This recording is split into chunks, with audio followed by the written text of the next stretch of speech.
मित्रांनो, प्रहार संघटनेचे नेते बच्चू कडू यांनी एकनाथ शिंदे गटामध्ये प्रवेश केला आणि चोहोबाजूनी त्यांच्यावर मोठा प्रहार झाला. आजही होतो आहे आणि कदाचित हा वर्षानुवर्ष होत राहील.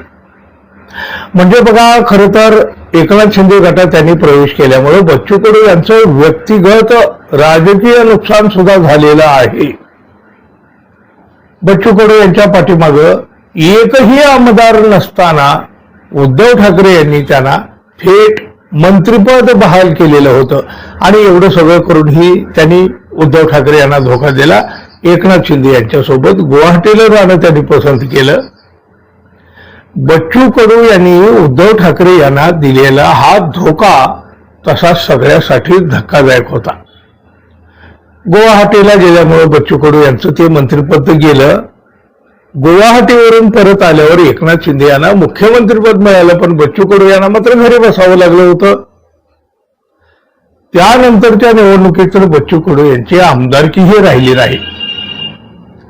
शिंदे गटामध्ये प्रवेश करून आता त्यांनी विधान परिषदेची आमदारकी पदरात पाडून घेतलेली आहे, पण त्यांचे कार्यकर्ते त्यांच्यासोबत गेलेले नाहीत. दिशाहीन झालेल्या कार्यकर्त्यातील काही कार्यकर्त्यांनी आज उद्धव ठाकरे शिवसेनेमध्ये प्रवेश केला. बच्चू कडू यांनी आपल्याला म्हणजे स्वतःला विकून टाकलं आणि मिंधे सेनेमध्ये प्रवेश केला. आपण स्वाभिमानी असल्यामुळं उद्धव ठाकरे यांच्यासोबत आलेलो आहोत आणि यापुढे नेहमी ठाकरे यांच्यासोबतच राहू, असं यावेळेला या प्रहारच्या कार्यकर्त्यांनी म्हटलं. मंत्रिपद दिलेलं असताना सुद्धा बच्चू कडू एकनाथ शिंदे यांच्यासोबत गेले, पण उद्धव ठाकरे त्यांच्याबद्दल आतापर्यंत काही बोललेले नव्हते. आज मात्र उद्धव ठाकरे यांनी अत्यंत कमी शब्दामध्ये पण सगळं काही बोलून घेतलं. घरी बोलावून त्याला मंत्री केलं, ही माझी चूक झाली. लोभापायी गेले ते जाऊ द्या, असं उद्धव ठाकरे म्हणाले. सोलापूर, परभणी, धाराशिव जिल्ह्यातील प्रहार संघटनेच्या कार्यकर्त्यांनी आज उद्धव ठाकरे यांच्या शिवसेनेमध्ये प्रवेश केला. त्यामुळं उद्धव ठाकरे यांच्यासमोर बच्चू कडू यांचा विषय ऐकताच आलेला होता. बच्चू कडू यांच्याविषयी बोलताना उद्धव ठाकरे म्हणाले, आपल्यातून जो गेला तो जुना शिवसैनिकच होता. घरी बोलावून त्याला मंत्री केला, पण ही माझी चूक झाली. लोभापायी गेले, त्यांना जाऊ द्या. कार्यकर्ते माझ्यासोबत आहेत, त्याचा आनंद आहे.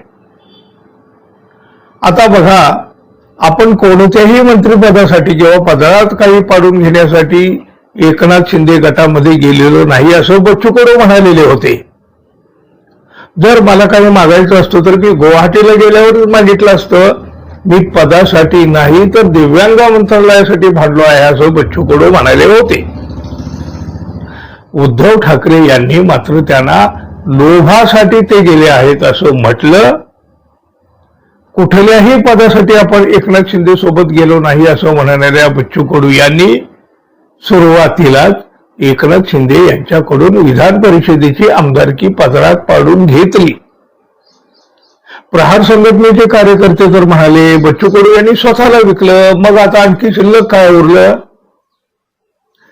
बच्चू कडू एकनाथ शिंदे यांच्यासोबत गेले आणि त्यांचे कार्यकर्ते मात्र उद्धव ठाकरे यांच्या शिवसेनेमध्ये दाखल झाले. बघा, कार्यकर्ते सोबत असतील तर कुठलाही नेता असतो, त्यांच्या नेतेपणाला किंमत असते. आणि मग शेवटी प्रश्न पडतो, मंत्री पदावर असताना बच्चू कडू यांनी गुवाहाटीला जाऊन आणि आता शिंदे गटाला समर्पित होऊन नक्की काय मिळवलं. तुम्हाला काय वाटतं मित्रांनो, जरूर सांगा. आणि आपण आणखी आपल्या चॅनलला सबस्क्राईब केलं नसेल तर कृपया सबस्क्राईब करावं, ही अपेक्षा तर आहे. धन्यवाद. पुन्हा भेटू. नमस्कार.